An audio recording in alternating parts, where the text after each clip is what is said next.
Hello everybody, Aryabhata classes में आप लोगों का बहुत बहुत स्वागत है। My name is Nandini. I am an English language and communication skills trainer और यहाँ पे आज हम लोग जुड़े हैं स्पोकन इंग्लिश के बारे में बात करने के लिए। And today is the very first session, so welcome welcome welcome to all of you. ठीक है, तो आज क्योंकि फर्स्ट सेशन है, आज हम थोड़ा ज्ञान के बारे में बात करेंगे। हाँ, कि स्पोकन इंग्लिश हमें मार्केट में आजकल क्या ज्ञान सुनने को मिलता है एंड उसमें से क्या ज्ञान एक्चुअली यूजफुल होता है। So let's not waste any time and let's quickly begin. Okay, चलिए। So let's start with this. सबसे पहले शुरू करते हैं रोज के ज्ञान के बारे में। ये वो ज्ञान है जो हमें हर यूट्यूब चैनल से जो स्पोकन इंग्लिश पढ़ाने का दावा करता है, सिखाने का दावा करता है, ये ज्ञान हमें वहां से मिलता है। दिस इज द ज्ञान that you get to see on Google also, on any of the websites that tell you that अगर आप ये चीजें फॉलो करेंगे, रोज ऐसा कुछ करेंगे, तो आप स्पोकन इंग्लिश पढ़ पाएंगे। So let's see what is this ज्ञान। तो दिस ज्ञान से इसकी न्यूज़पेपर रोज पढ़िए, आप इंग्लिश सीख जाएंगे। 5 न्यू वर्ड्स को एवरी डे उस न्यूज़पेपर में से मार्क करिए, नोट्स बनाइए, उनके मीनिंग्स लिखिए। और अगर आप ऐसा करेंगे तो by the end of this month सोचिए 30 into 5 means I don't know some 150-200 words आपको मिल जाएंगे and you will be able to learn English. और मोर इंपॉर्टेंटली स्पोकन इंग्लिश, क्योंकि जब वर्ड्स ही नहीं है तो बोलेंगे कैसे, वोकैबुलरी आती नहीं है तो बोलेंगे कैसे। तो वो आपको इनकरेज करते हैं कि आप अगर ये करेंगे तो आपको पक्का स्पोकन इंग्लिश आ जाएगी। तीसरा ज्ञान क्या मिलता है? तीसरा ज्ञान मिलता है स्ट्रक्चर ऑफ द सेंटेंस जानना बहुत जरूरी है, मतलब कि ग्रामर जानना बहुत जरूरी है, is what they tell you, है ना। और फिर क्या होता है, हम एक किताब खरीदते हैं ग्रामर की फ्रॉम द मार्केट एंड हमें उसके सारे रूल्स हम रटना शुरू हो जाते हैं। फिर हमको एक दिन ध्यान आता है जब हमें इंग्लिश बोलनी होती है कहीं, कि हमें तो एक भी रूल याद नहीं आया बोलते वक्त, है ना। क्योंकि बोलते हुए हमारा जो दिमाग होता है वो ज्यादा जल्दी चल रहा होता है, हम रूल्स के बारे में सोच नहीं सकते हैं। When we are speaking to somebody in English we can't really think of rules, right. तो अब ये भी फेल हो गया कि भाई ग्रामर तो आती है, रूल्स बहुत अच्छे से हमें पता है, पर फिर भी हम इंग्लिश में नहीं बोल पाए। और आपको एक छोटा सा एक चीज इसमें ऐड करूं, मैंने बहुत सारे लोगों को, बहुत सारी नेशनैलिटीज को, बहुत सारे डिफरेंट डिफरेंट कंट्रीज के लोगों को इंग्लिश पढ़ाई है and trust me, we Indians know most grammar than anybody in the world.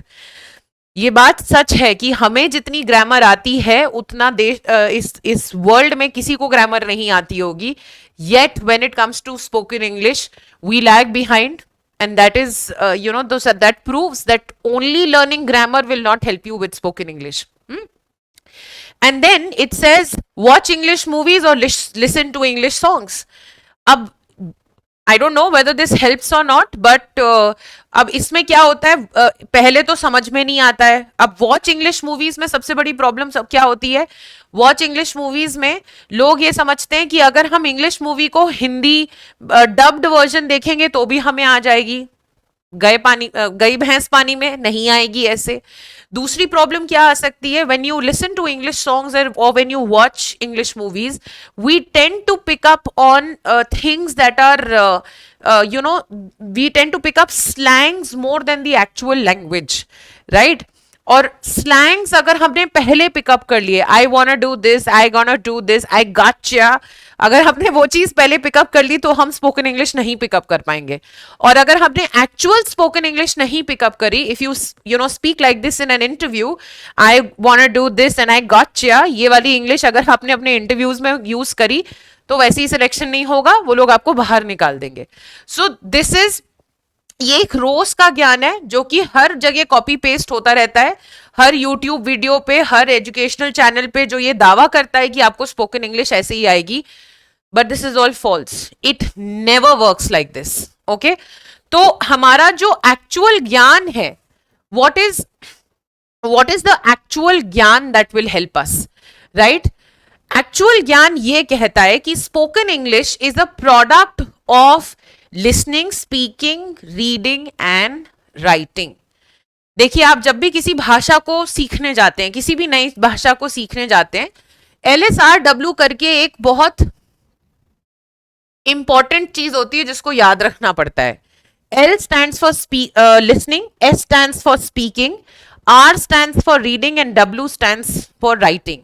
So spoken English तब तक नहीं आएगी जब तक ये चारों एलिमेंट साथ में नहीं आएंगे. ठीक है. अगर आप सिर्फ रीडिंग न्यूज़पेपर कर रहे हैं तो which element are you covering? You are covering reading. If you are only watching English movies और लिसनिंग टू इंग्लिश सॉन्ग्स, आप कौन सा एलिमेंट कवर कर रहे हैं? L, listening. और स्पीकिंग और राइटिंग तो कहीं यूज ही नहीं हो रहा है, राइट?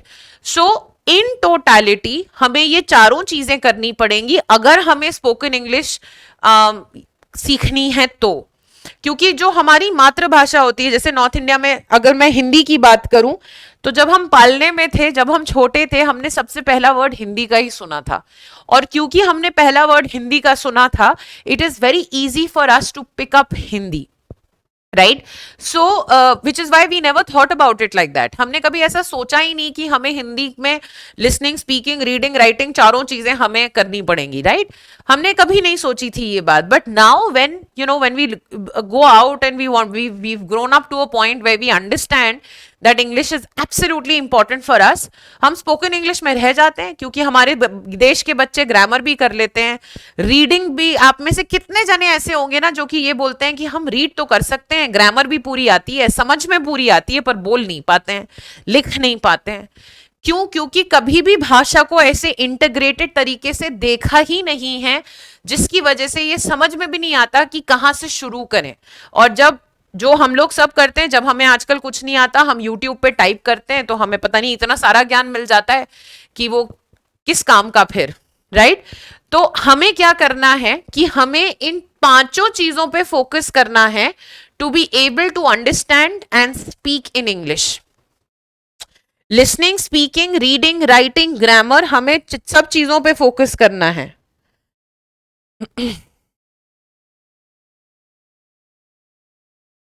सो अब ये हम इन क्लासेस में कैसे करेंगे? मैं आपकी क्लासेस में आपको इन सब से रिलेटेड एक्सरसाइजेस दूंगी और इन एक्सरसाइजेस की वजह से you will be able to pick up English. और ये एकदम से नहीं होगा. मैं ये कह दूं कि 10 दिन में इंग्लिश आ जाएगी, मैं ये कह दूं कि 15 दिन में इंग्लिश आ जाएगी, ऐसा कुछ नहीं होने वाला है. It takes more time to be able to pick up spoken English. तो हम हर चीज से related, listening, reading, writing, speaking तो ऑफ कोर्स है ही, ग्रामर, इन सब से रिलेटेड हम कुछ ना कुछ एक्सरसाइज करेंगे जिसकी वजह से आप you will be able to pick up English. ठीक है. दूसरी चीज, ग्रामर कितना कराया जाएगा इस कोर्स में? The focus is not going to be on grammar. The focus is going to be on spoken English. In fact, the focus is also not going to be on writing. पर वो सिर्फ इतनी हो writing पे या reading पे या grammar पे सिर्फ इतना फोकस रहेगा कि आप एक प्रॉपर सेंटेंस बना के, जैसे अगर आपको करंट अफेयर्स के बारे में बात करनी है तो आप उसको कर पाए. अगर आप अपनी फैमिली के बारे में बात करना चाहते हैं तो आपको मैं उतनी वोकैबुलरी या मैं उतना ग्रामर आपको सिखाऊंगी कि आप वो चीज कर पाए. So let's say if you have to give an if you have to introduce yourself in an interview, तो क्या चीज गलत है grammatically और क्या चीज गलत नहीं है वो तो जानना जरूरी है ना. So that is something that we are going to focus on for sure in this series of spoken English classes that I'm going to give you. We are going to focus on all these things so that by the end of this course you can pick up spoken English well. ठीक है. और हर class के and में मैं आपको एक exercise दूंगी, एक सेल्फ एक्सरसाइज दूंगी, क्योंकि इस समय ये रिकॉर्डेड कोर्स है, मेरी ये लाइव क्लास नहीं है. तो मैं आपको एक एक्सरसाइज भी दूंगी जो आपको करनी होगी, और वो एक्सरसाइज जब आप रिपीटेडली करेंगे यू विल रियलाइज दैट आप धीरे धीरे करके इंग्लिश में बेटर हो रहे हैं. पर देखिए, अगर सिर्फ रिकॉर्डेड कोर्स देखना है और वो एक्सरसाइज नहीं करनी, then there is no point doing this, because ज्ञान तो कहीं से भी मिल सकता है, बट इंपॉर्टेंट, और ये ज्ञान हमारे पास सबके पास होता है, but what is important is कि आप इस ज्ञान को यूज करें. और बाहर यूज करने से पहले, क्योंकि हमारे पास इतना कॉन्फिडेंस नहीं है इस समय कि हम 5 लोगों में जाके स्पोकन इंग्लिश हम इंग्लिश में बात कर सकें, तो इसीलिए सबसे पहले हमें वो खुद पे यूज करना पड़ेगा वो ज्ञान, and then we'll be able to go ahead. So I hope that clears all your doubts. Yes, हाँ जी, चलिए. So I hope all of you are ready, and with that I will end this session right now, and I will see you in session number 2. Thank you so much for watching. Bye bye.